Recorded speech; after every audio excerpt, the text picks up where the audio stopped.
Hey guys, welcome to the help screen, and this is how to fix SleepIQ app not working. So this is an Apple and Android device tutorial, so just follow along. So guys, today I'm gonna discuss three solutions in order for you to fix your SleepIQ application. So first, just go to the Google Play Store and then search for SleepIQ. And guys, after that, just tap on the application.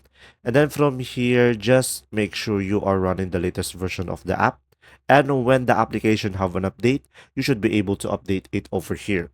So guys, for the second solution, just go to the settings.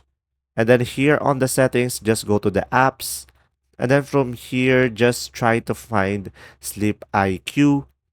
And guys, tap on it, and then from here tap on the storage and make sure to clear cache and also clear data.